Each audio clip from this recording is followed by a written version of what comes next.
Assalamualaikum warahmatullahi wabarakatuh. Salam, om suksestu, nama budaya, salam kebajikan buat kita semua. Pertama-tama marilah kita panjatkan puji syukur kita kepada Allah SWT karena limpahan rahmat, hidayah, serta inayahnya kita masih diberikan kekuatan, kesehatan, serta nikmat-nikmat yang luar biasa dalam menjalani kehidupan serta aktivitas kita sehari-hari.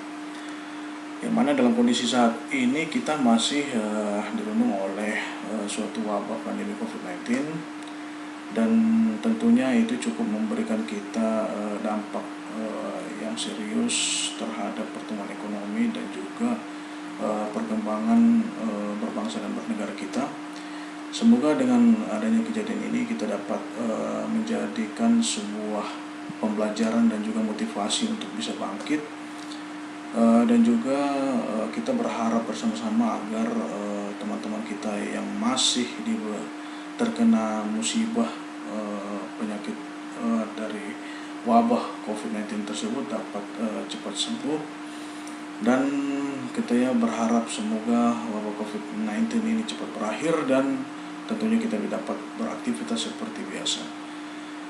Baik, sebelum saya memulai kegiatan pembelajaran kali ini, saya akan memperkenalkan diri saya terlebih dahulu. Nama saya Taufik Akbar. Biasa saya dipanggil Taufik dan juga kadang saya dipanggil juga Akbar. Saya berprofesi sebagai dosen di salah satu perguruan tinggi negeri di Jayapura, Papua, yaitu Institut Agama Islam Negeri Fatahul Muluk Papua, di mana saya bekerja lebih tepatnya di Fakultas Syariah, Program Studi Hukum Ekonomi Syariah.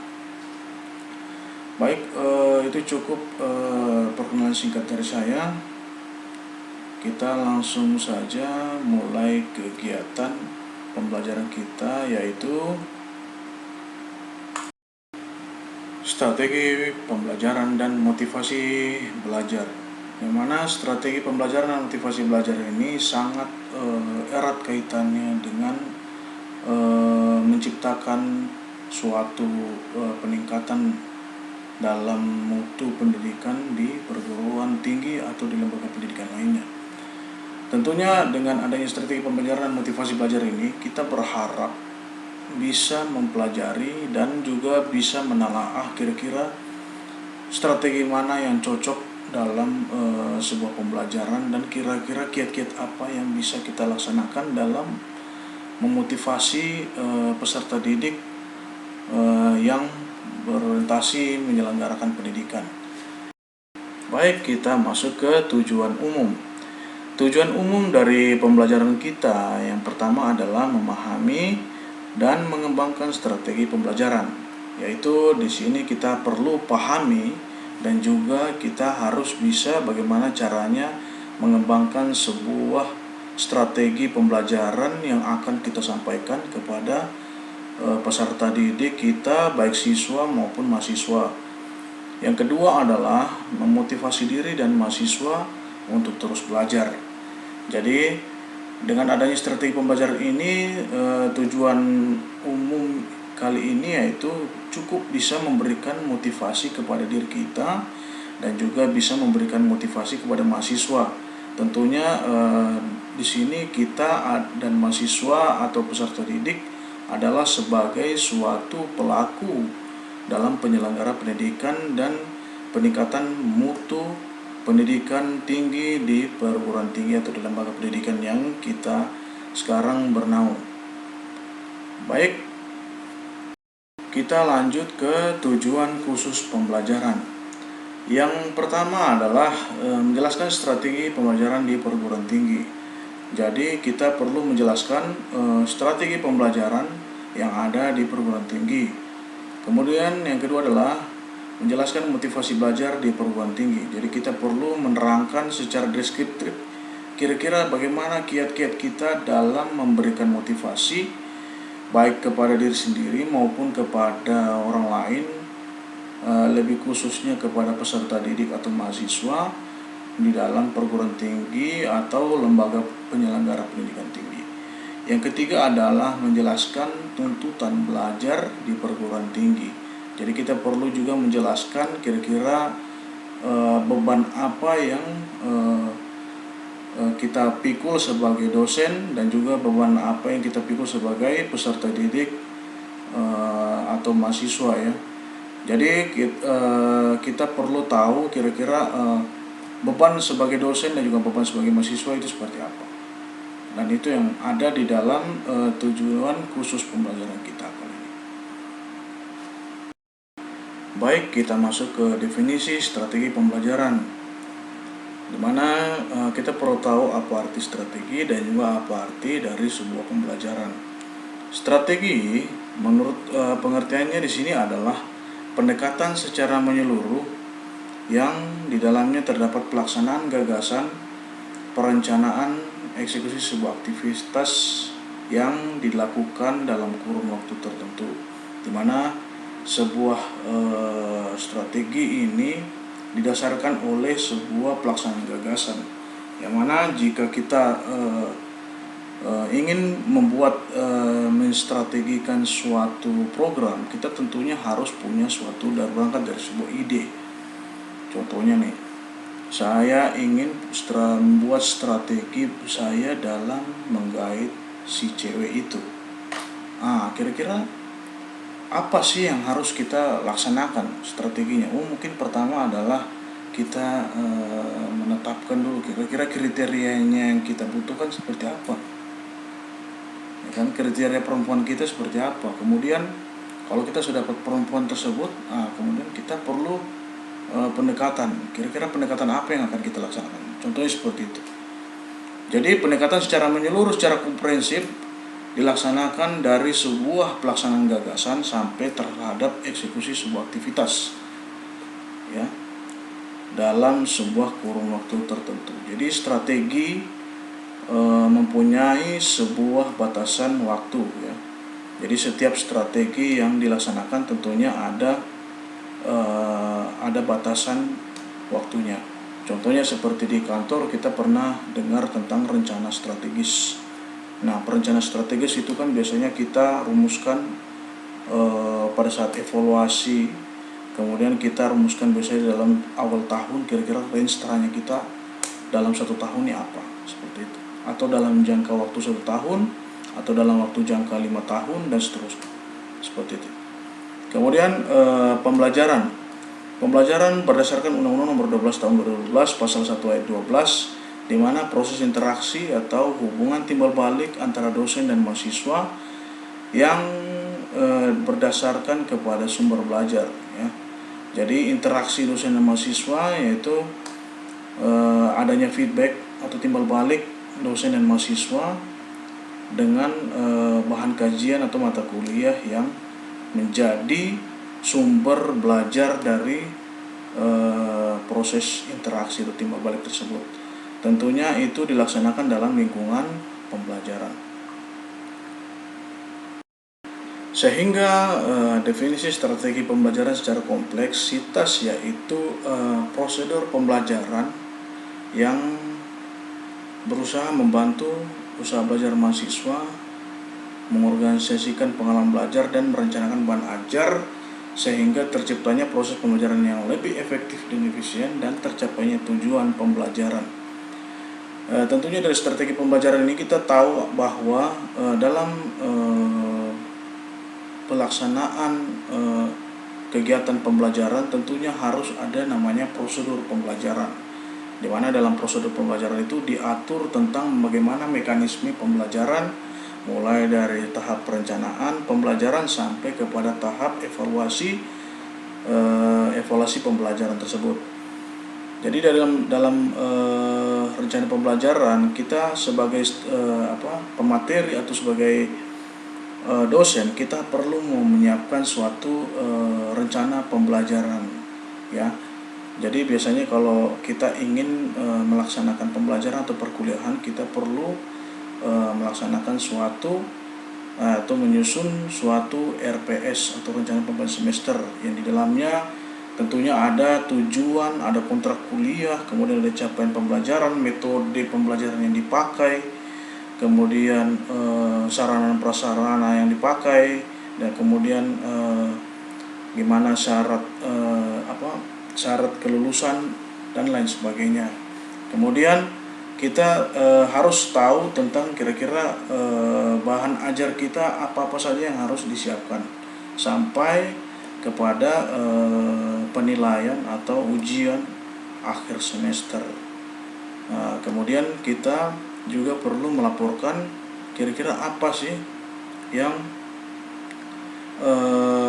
dilaksanakan selama kita melaksanakan pembelajaran, kira-kira apa yang dievaluasi, apakah setiap pembelajaran yang dilaksanakan sesuai dengan RPS atau tidak, atau mungkin bentuk-bentuk penyampaian yang disampaikan kepada peserta didik atau mahasiswa sudah optimal atau belum, seperti itu. Nah, sehingga untuk mengetahui evaluasi pembelajaran itu perlu kita melaksanakan evaluasi kinerja dosen dalam bentuk pembelajaran, ya. Biasanya itu dilaksanakan oleh lembaga penjaminan mutu di dalam fakultas yang biasa melaksanakan survei tersebut, yang dilakukan survei kepada dosen dan juga kepada mahasiswa terkait pembelajaran selama semester tersebut. Ya, berikutnya kita masuk ke dalam macam-macam strategi pembelajaran. Yang pertama, strategi inquiry. Strategi inquiry atau strategi pertanyaan meliputi sejumlah kegiatan pembelajaran yang menitikberatkan pada proses berpikir analitis dan kritis dalam mencari dan menjawab pertanyaan. Sedangkan tanya jawab sering diajukan antara mahasiswa dan dosen untuk terus berpikir. Jadi dalam strategi inquiry ini sangat berpengaruh terhadap kira-kira metode pembelajaran dari pemateri atau dari dosen tersebut. Jadi kalau saya seorang dosen, saya memberikan suatu metode, misalnya ceramah.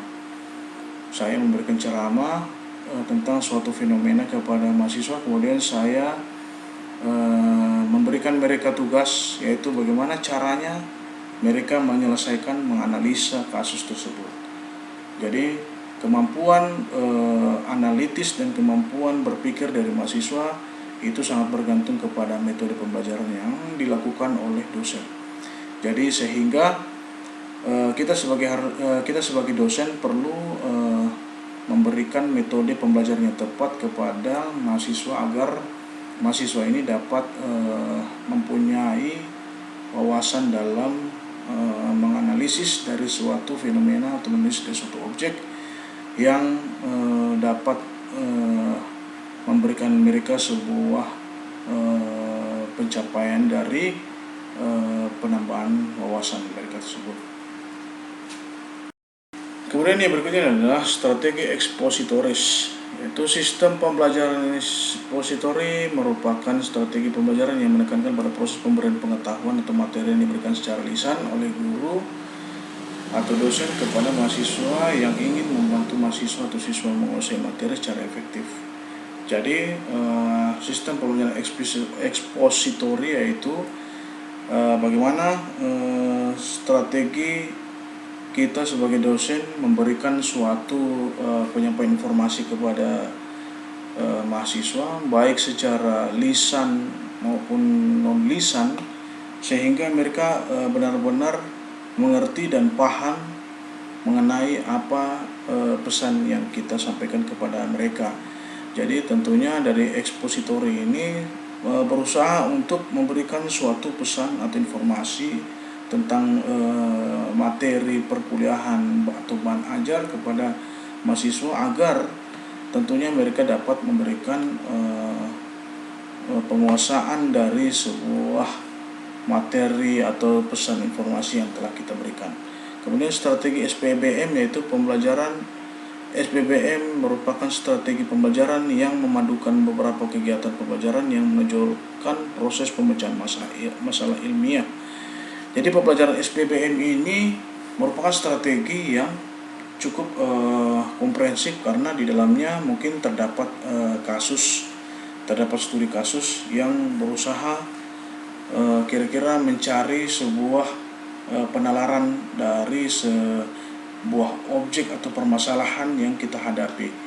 Jadi SPBM didasarkan pada psikologi kognitif yang dapat dibebaskan dari asumsi bahwa belajar adalah proses mengubah perilaku melalui pengalaman. Tentunya dengan adanya misalnya metode pembelajaran studi kasus atau FGD atau focus group discussion tentunya dapat memberikan peserta didik ini pemahaman atau pengalaman dalam bagaimana cara menganalisa kasus, kemudian sampai kepada memberikan suatu solusi dari pemecahan masalah tersebut. Strategi kooperatif, yaitu metode pembelajaran jenis ini termasuk dalam rangkaian kegiatan pembelajaran yang dilakukan oleh mahasiswa dalam kelompok tertentu untuk mencapai rumusan tujuan pembelajaran. Strategi sistem pembelajaran kooperatif menggunakan kelompok kecil atau tim yang terdiri dari 4-6 orang yang memiliki latar belakang akademis, ras, agama, atau gender. Jadi dalam strategi kooperatif ini sangat ditekankan kepada bagaimana caranya mahasiswa itu membentuk suatu kelompok dalam berdiskusi.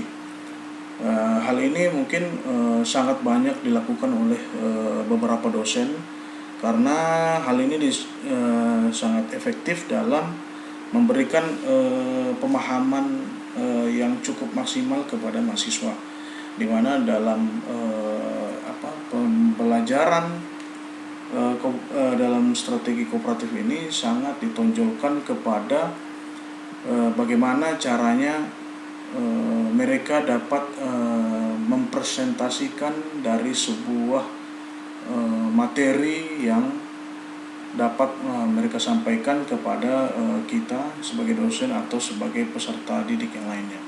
Tentunya harus berkesinambungan dengan rencana pembelajaran semester yang telah disusun oleh dosen atau pemateri tersebut. Kemudian kita lanjut kepada Bloom dan Cradwell. Dalam belajar mahasiswa harus menguasai tiga ranah dalam suatu pencapaian mutu pendidikan. Yang pertama adalah kognitif, psikomotorik, dan afektif. Yang pertama adalah aspek kognitif, yaitu ada 6 tingkatan. Yang pertama pengetahuan, kemudian pemahaman, kemudian aplikasi, habis itu analisis, kemudian sintesis, sampai kepada evaluasi. Jadi 6 tingkatan ini wajib bagi mahasiswa untuk bisa menerapkan dalam proses pembelajaran yang sedang berlangsung ya. Jadi diharapkan dengan adanya pembelajaran yang dilakukan dapat membuat mahasiswa itu dapat memiliki aspek tersebut ya. Berikutnya adalah aspek psikomotor, di mana aspek ini memiliki 5 tingkatan, yaitu dimulai pada peniruan, penggunaan, kemudian ketepatan, perangkaian, sampai kepada naturalisasi. Yang mana dalam aspek psikomotorik ini sangat identik dengan bagaimana cara melakukan atau tindakan dari seorang peserta didik. Contohnya misalnya kita melaksanakan pembelajaran praktikum, jadi tentunya kita melihat dari bagaimana caranya dia melaksanakan atau prosesnya dapat memberikan suatu kegiatan atau pelaksanaan dari tindakan yang dilakukan. Misalnya contoh dosen atau instruksi sepak bola yang memberikan pelatihan kepada peserta didiknya bagaimana caranya untuk bisa menendang bola dan mungkin misalnya mengoper bola seperti itu. Jadi dari tahapan itu peserta didik harus mampu bisa menirukan sampai kepada melakukan gerakan sesuai dengan petunjuk teknis atau petunjuk yang disampaikan atau diberikan oleh instruksi atau pemateri tersebut. Kemudian masuk ke aspek berikutnya, yaitu aspek afektif, yaitu aspek yang memiliki 5 tingkatan, di mana aspek ini dimulai pada tahap pengenalan, kemudian merespon, yaitu kemudian penghargaan, pengorganisasian, sampai kepada pengamalan. Jadi dari tahap afektif ini dimulai dari tahap pengenalan sampai pengamalan. Jadi bagaimana caranya mahasiswa itu dapat menerima atau memberikan suatu tindakan,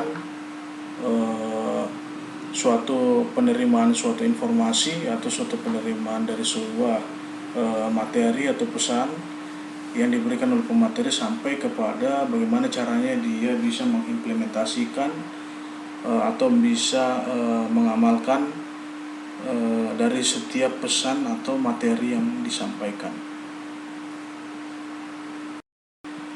Kemudian berikutnya kita masuk pada materi motivasi belajar di perguruan tinggi.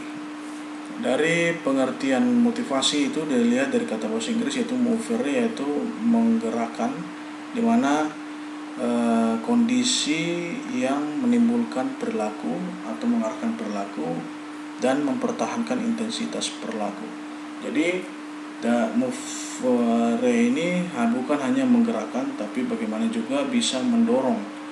Artinya apa? Artinya kegiatan motivasi itu yaitu bagaimana caranya bisa mendorong suatu kehendak dari suatu individu agar bisa melahirkan suatu tindakan. Jadi dengan adanya dorongan tersebut diharapkan mampu bisa menimbulkan suatu tindakan, menghasilkan tindakan, kemudian mengarahkan kepada suatu tindakan dan juga mempertahankan tindakan tersebut, ya. Contohnya seperti misalnya saya mempunyai motivasi untuk bisa mendapatkan makanan yang enak setelah berpuasa. Jadi sebelum saya melakukan puasa itu, tentunya saya sudah niat bahwa saya akan makan enak. Tentunya saya harus bisa melakukan tindakan puasa ini agar kita bisa menjadi lebih semangat dan juga lebih kuat.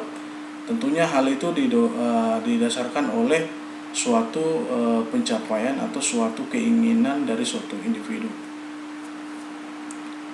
Sehingga pengertian motivasi yaitu kekuatan atau energi dari seseorang yang dapat menimbulkan tingkat persistensi dan entusiasmenya dalam melaksanakan suatu kegiatan, baik yang bersumber dari dalam diri individu itu sendiri maupun dari luar individu. Jadi seberapa kuat motivasi yang dimiliki individu akan banyak menentukan terhadap kualitas perilaku yang ditampilkannya, baik dalam konteks belajar, bekerja maupun dalam kehidupan lainnya.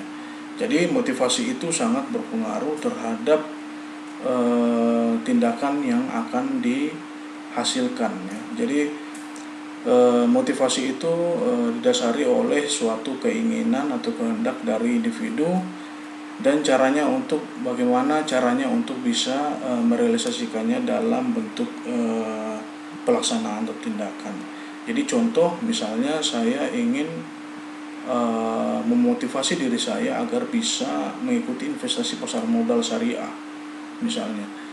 Kemudian saya belum punya modal. Jadi bagaimana caranya bisa saya memotivasi diri saya, yaitu dengan cara melihat tingkat profitabilitas atau keuntungannya dari orang-orang lain. Misalnya mendengarkan testimoni dari orang-orang lain tentunya dapat memberikan suatu motivasi. Saya dengar bahwa ada yang dapat keuntungan yang berlimpah ruah pada investasi pasar modal. Tentunya dengan adanya dorongan tersebut bisa membuat saya menjadi ikut dalam investasi pasar modal syariah tersebut. Itu salah satu contoh, ya. Jadi kira-kira bagaimana kita bisa memotivasi diri sendiri maupun motivasi dari luar. Kemudian fungsi motivasi dalam belajar, yaitu fungsi motivasi dalam belajar yang pertama, motivasi adalah sesuatu yang paling dasar yang harus ada dalam proses belajar, karena hasil belajar akan optimal bila ada motivasi. Hal ini sangat nyambung, ya, dengan kira-kira bagaimana kiat-kiat motivasi dalam meningkatkan prestasi belajar. Tentunya kalau motivasi belajar yang rendah dimiliki oleh peserta, tentunya akan berdampak pada kinerja hasil belajar yang kurang optimal. Kemudian motivasi selalu bertalian dengan satu tujuan, ya.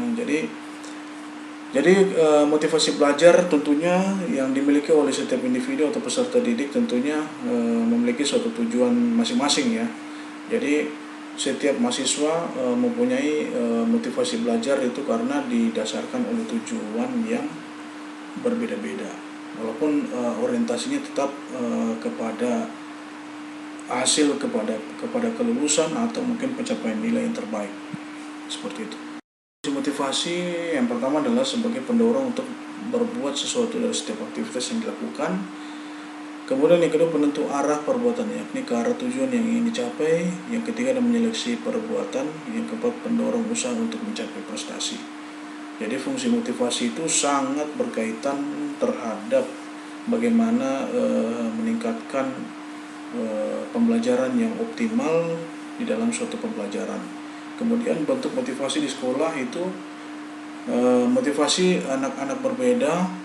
Motivasi tidak timbul tiba-tiba, tapi motivasi harus ditumbuhkan oleh dosen atau guru. Jadi kita sebagai dosen atau pemateri tentunya bukan hanya sekedar transfer of knowledge atau hanya sebagai penyampaian pesan-pesan secara objektif pada mahasiswa. Tentunya juga kita harus melihat dari sisi objektif bagaimana caranya kita bisa melakukan pendekatan kepada mahasiswa agar dapat bisa memberikan suatu bantuan moral kepada mahasiswa dalam penyelenggaraan pendidikan mereka. Cara untuk menumbuhkan motivasi belajar siswa antara lain, yang pertama memberikan angka atau penilaian, di mana guru atau dosen dalam hal ini memerlukan unsur objektivitas dalam memberi nilai, yang hendaknya angka tersebut mencerminkan aspek kognitif, afektif, dan psikomotorik. Jadi setiap pembelajaran yang dilaksanakan oleh pemateri atau dosen kepada peserta didik atau mahasiswa tentunya harus mempunyai unsur objektivitas. Namun dalam hal ini mungkin saya juga pasti akan tentunya ada sedikit penilaian terhadap subjektivitasnya ya. Jadi walaupun objektivitas, tetap kita harus memandang nilai subjektif itu juga penting, karena setiap mahasiswa itu mempunyai karakter yang berbeda-beda. Kemudian kita juga harus perlu mengerti dan memahami apa motivasi yang ada pada setiap mahasiswa. Kemudian yang kedua adalah memberi hadiah. Hadiah akan sangat menarik siswa sebagai motivasi dalam melakukan suatu pekerjaan. Hadiah sebagai penguat terhadap motivasi belajar siswa. Jadi memberikan hadiah itu merupakan salah satu taktik atau strategi yang cukup baik dalam memberikan motivasi kepada mahasiswa. Contohnya mungkin kita dapat bisa menyelenggarakan suatu pagelaran kuis di setiap sesi pertemuan, yang tentunya mungkin jika dapat penilaian yang terbaik oleh peserta didik dapat diberikan hadiah. Mungkin hadiahnya dapat berupa permen, atau mungkin hadiahnya mungkin adalah makan-makan atau makan-makan di warung makan, traktir makan, dan lain sebagainya. Tentunya hal itu harus dibarengi oleh bagaimana caranya kita bisa melakukan pendekatan kepada mahasiswa tersebut. Kemudian yang ketiga adalah kompetisi, yaitu kompetisi individu maupun kelompok digunakan untuk merangsang dan menguatkan motivasi belajar individu, juara kelas, kelompok, atau lomba-lomba. Jadi dengan adanya kompetisi ini juga bisa memberikan motivasi dalam penyelenggaraan pendidikan yang kita laksanakan. Jadi maksudnya seperti mungkin kita bisa dapat melaksanakan suatu lomba, misalnya lomba mengisi kuis misalnya, mungkin yang biasa kadang banyak dilakukan oleh dosen-dosen saat ini, yaitu dengan menggunakan aplikasi Kahoot, yaitu bagaimana caranya mahasiswa dapat mengisi kuis-kuisnya dengan cepat, maka akan dapat siapa dapat nilai tertinggi dan lain sebagainya. Tentunya hal ini juga bisa memberikan suatu motivasi atau dorongan yang menyenangkan kepada mahasiswa, sehingga manusia itu tidak, atau peserta didik itu tidak merasa bosan terhadap mungkin metode pembelajaran kita yang mungkin yang terkesan statis, yang tidak bervariasi. Kemudian yang keempat yaitu ego evolvement, yaitu menumbuhkan kesadaran dalam diri mahasiswa agar merasakan pentingnya tugas di sekolah dan menerimanya sebagai suatu tantangan, sehingga mahasiswa berusaha bekerja keras mengerjakan tugas dengan harga dirinya sebagai jaminan. Jadi kita sebagai dosen atau pemateri juga perlu harus bagaimana caranya bisa menumbuhkan suatu pemahaman kepada mahasiswa agar bisa mendapatkan dorongan untuk bisa melaksanakan pembelajaran dengan baik dan benar. Tentunya hal ini juga sangat penting karena kita harus tahu bahwa kapasitas kita sebagai dosen juga bukan hanya sekedar menyampaikan pesan, tapi juga bagaimana caranya kita bisa mengarahkan mereka agar bisa menjadi insan yang betul-betul apa yang mereka inginkan. Jadi misalnya kalau misalnya mereka kesusahan, misalnya peserta didik ini merasa kesusahan dalam mengerjakan tugas, tentunya kita jangan langsung memberikan suatu penilaian, tapi tentunya kita harus memberikan edukasi kira-kira bagaimana cara menyelesaikan soal itu dengan baik atau benar, seperti itu. Kemudian memberi pujian. Secara psikologi seorang pasti akan lebih senang dipuji daripada dilecehkan. Yang perlu diperhatikan, kualitas pujian hendaknya layak sesuai dengan prestasi. Bila berlebihan dapat membuat mahasiswa besar hati dan tidak termotivasi belajar. Jadi memberi pujian itu juga sangat cukup penting ya dalam pembelajaran ya. Jadi kita sebagai dosen juga harus memandang unsur-unsur manusiawi, karena salah satu kebutuhan manusia itu yaitu menurut Maslow, teori Maslow itu yang paling terakhir adalah yang kebutuhan untuk diakui. Jadi setiap manusia itu mau diakui. Jadi kita perlu juga harus memberikan suatu dorongan, motivasi dengan cara bentuk pujian atau menyanjung kepada mahasiswa ya. Tapi jangan juga terlalu berlebihan, karena kalau terlalu berlebihan takutnya mahasiswanya baper. Akhirnya kalau mahasiswanya cewek akhirnya baper, nanti kita jadinya terkesannya pengen dapat jodoh dari mahasiswa. Itu tentunya hal yang sangat kita mungkin jangan sampai salah paham. Tentunya ini juga harus dibatasi. Kita harus tahu kaidah-kaidah dalam memberikan pujian kepada mahasiswa. Selanjutnya yaitu bagaimana bisa sukses dalam belajar. Sukses dalam belajar bila tujuan belajar tercapai, yaitu satu, learning to how, yaitu bagaimana kita belajar untuk bisa mengetahui. Learning to be, yaitu bagaimana kita belajar untuk bisa menjadi diri sendiri. Learning to do, yaitu kita bagaimana belajar untuk bisa melakukan. Kemudian learning to live, yaitu bagaimana kita bisa belajar untuk hidup bersama. Tentunya ini harus bisa diterapkan oleh peserta didik, dan juga kita sebagai dosen atau tenaga pengajar harus bisa mempraktikkan hal tersebut kepada peserta didik kita. Kemudian berikutnya ada kiat-kiat sukses. Yang pertama adalah harus punya tujuan atau cita-cita. Yang kedua adalah kedisiplinan. Yang ketiga adalah konsistensi. 4 adalah pengetahuan. 5 keyakinan.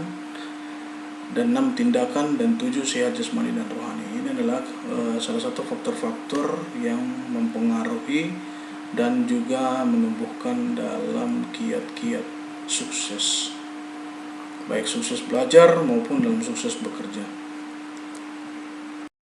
Kemudian dengan adanya 3 kekuatan dalam Tridharma perguruan tinggi tadi, mahasiswa dituntut harus memiliki kekuatan kehendak, yaitu the power of will.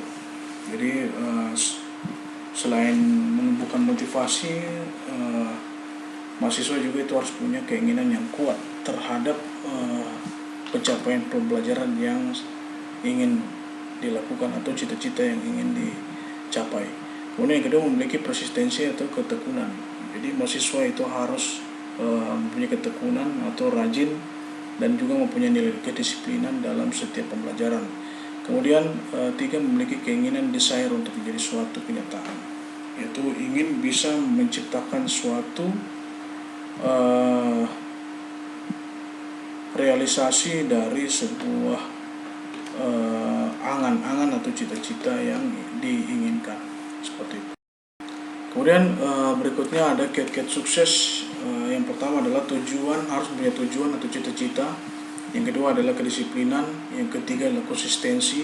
4 adalah pengetahuan. 5 keyakinan. Dan 6 tindakan. Dan 7 sehat jasmani dan rohani. Ini adalah salah satu faktor-faktor yang mempengaruhi dan juga menumbuhkan dalam kiat-kiat sukses, baik sukses belajar maupun dalam sukses bekerja. Kemudian penutup, yaitu simpulannya adalah pendidikan sepanjang hayat untuk terus mengembangkan kematangan diri dan maksimalkan pengabdian kepada Tuhan. Jadi strategi pembelajaran dan motivasi belajar yang kita pelajari ini tentunya berimplikasi dengan bertumbuhnya akhlak, ya. Jadi kalau kita berbicara tentang memaksimalkan pengabdian kepada Tuhan, tentunya itu bersinergis dengan akhlak dan sikap perilaku kita dalam kehidupan kita sehari-hari.